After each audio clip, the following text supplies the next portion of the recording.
जय श्री कृष्ण एवरीवन, कैसे हो आप लोग। तो आज मेरे दिन की शुरुआत हो गई थी 5:30 बजे, क्योंकि अब कॉलेज जाती हूँ तो एक आदत सी हो गई है जल्दी उठने की। वरना मैं पहले छुट्टी के दिन भी या पहले मैं बिल्कुल भी जल्दी नहीं उठती थी। तो सबसे पहले मैंने अपना टेबल क्लीन किया, जो कि बिखरा हुआ ही रहता है हमेशा। तो यहाँ पर मैं अपने कॉलेज से रिगार्डिंग कुछ रिवाइज़ कर रही हूँ, क्योंकि थोड़ा बहुत मुझे ये रिवाइज़ करना है। उसके बाद में फिर हम मैप को रिवाइज़ करेंगे और फिर आज हमें कॉलेज भी जाना है, बहुत सारी पढ़ाई भी करनी है। सो लेट्स सी कि व्लॉग में हम क्या क्या करने वाले हैं। और साथ ही मैं आपको आज बताने वाली हूँ कि जब भी मैं कोई नया सब्जेक्ट शुरू करती हूँ तो मैं उसकी कुछ टिप्स वगैरह मैं क्या यूज़ करती हूँ, क्योंकि जब स्टार्टिंग में जब मैंने अपने सब्जेक्ट पहला सब्जेक्ट जब शुरू किया था तो मुझे भी इतना आइडिया नहीं होता था कि अपने को क्या क्या टॉपिक्स अपने को सिलेबस में कवर करने हैं। हालांकि हर टीचर जब भी आपको पढ़ाता है तो आपको वो सिलेबस ज़रूर बताता है। यूपीएससी ने भी अपना सिलेबस डिफ़ाइन किया है, बट वो इतना वेल डिफाइंड नहीं है कि बच्चा कन्फ्यूज़ हो जाता है इस चीज़ों में। तो एक अच्छा सा टिप्स मैं आपको बताने वाली हूँ। आई होप अगर आप इसको फॉलो करेंगे तो आपके लिए भी बेस्ट रहेगा। सो फिलहाल अपने मैपिंग का ये वाला स्लॉट मैंने स्टार्ट किया है। इसमें मैं मैप रिवाइज़ कर रही हूँ, क्योंकि जब हम 3-4 दिन में एक बार तो मैं अपना मैप रिवाइज़ कर ही लेती हूँ, क्योंकि जब रोज़ रोज़ रिवाइज़ करते हैं तो हाँ ये रहता है कि हमें कुछ और भी पढ़ना होता है। तो बस यही रहता है कि हम दूसरी चीज़ों को मिस ना कर दें। बट 3-4 दिन में तो एक बार मुझे लगता है कि मैप रिवाइज़ कर ही लेना चाहिए, ताकि हमारे जो माइंड में चीज़ें हैं वो इधर उधर ना हो जाए, बिखर ना जाए।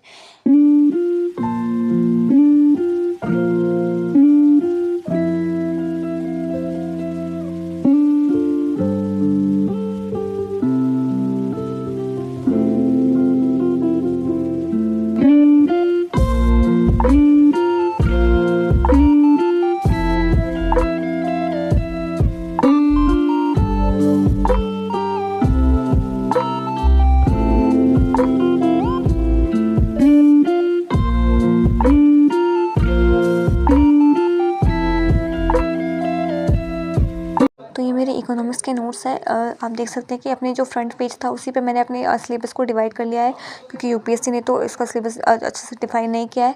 बट ये सिलेबस आपको किसी कोचिंग की वेबसाइट पे या आप जिस भी टीचर से पढ़ते हैं वो इस सिलेबस को ज़रूर एक्सप्लेन करेगा। इसमें मैंने सिलेबस को कुछ चैप्टर्स में डिवाइड किया हुआ है, उनके सब टॉपिक्स लिखे हुए हैं, और जो जो चीज़ें मैं कवर कर लेती हूँ उस पर टिक करती जाती हूँ, ताकि मुझे पता रहे कि कौन कौन सी चीज़ें मैंने कवर कर ली है और कौन कौन सी चीज़ें मेरी बाकी है।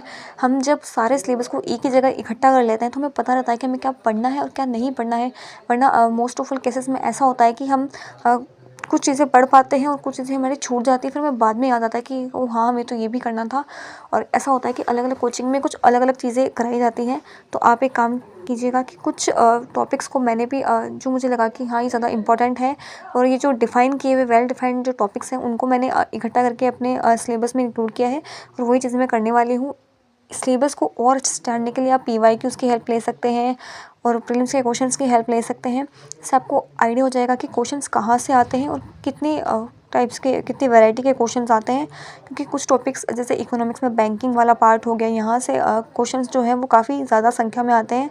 सो ये वाली चीज़ तो आप देखिएगा, ट्राई ज़रूर कीजिएगा। अभी मैं करने बैठ गई हूँ आईआर, क्योंकि मैंने अपने न्यू सब्जेक्ट शुरू कर दिए हैं, जो है international relations and science and technology मैंने स्टार्ट कर दिया है। उसमें भी सेम स्ट्रेटजी मैंने अपनाई है।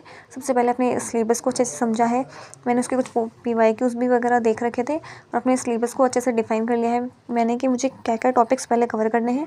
और उसके बाद में एक सेकंड टिप जो आपको देना चाहूँगी कि कोई भी सब्जेक्ट जब आप कवर करने बैठते हैं तो सिलेबस तो आपने देख लिया, पर सबसे पहले उस सब्जेक्ट की टर्मिनोलॉजी को कवर कीजिए। क्योंकि जब हम डायरेक्ट किसी चैप्टर को शुरू करते हैं तो उसमें बहुत सारे ऐसे कीवर्ड्स होते हैं जिनके बारे में हमें या तो नहीं पता होता है, या हम उनको सेपरेटली उनको डिफाइन करके नहीं लिखते अपने नोट्स में। तो मेक श्योर कि आप सबसे पहले टर्मिनोलॉजी को समझ लें, क्योंकि इससे हमें कोई अगर स्टैंडर्ड बुक भी हम पढ़ते हैं तो उसमें हमें बहुत ज़्यादा हेल्प मिल सकती है। तो अभी ये वाला स्लॉट कंप्लीट करके मैं अपना नेक्स्ट स्लॉट न्यूज़पेपर वगैरह का करूँगी। यहाँ पर आप देख सकते हैं कि मुझे अपने टेलीग्राम चैनल पर एक फ्लो चार्ट मिला है क्योटो प्रोटोकॉल का, जिसमें एक छोटे से चार्ट में बहुत अच्छे से क्योटो प्रोटोकॉल डिफाइन किया हुआ है। वैसे मैं आपको बता दूँ कि अपना इकोलॉजी का जो सब्जेक्ट है वो मैं पहले से कवर कर चुकी हूँ, उसको मैंने कंप्लीट कर लिया है।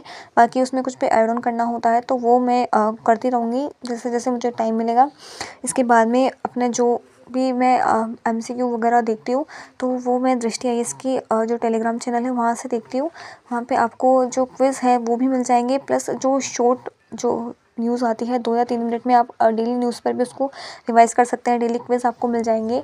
और इसके अलावा जो PYQs होते हैं उन पे ईयर के साथ में आपको आंसर्स मिल जाते हैं वहाँ पर, और आप PYQs की भी वहाँ पर अच्छे से प्रैक्टिस कर सकते हैं। तो न्यूज़पेपर वगैरह करके और ये वाला स्लॉट कंप्लीट करके अपना नेक्स्ट स्लॉट में क्वेश्चंस देखने वाली हूँ, क्योंकि काफ़ी टाइम से मैंने वो चीज़ की नहीं है।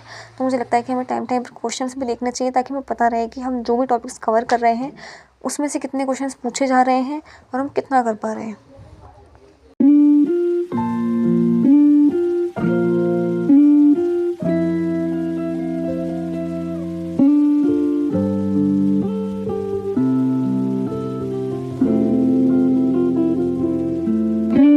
सो इस वीडियो का लास्ट स्लॉट होने वाला है। इसके बाद मैं एक और स्लॉट लगाने का सोच रही हूँ, लेकिन पहले मैं रेस्ट करूँगी। So thanks for watching my video.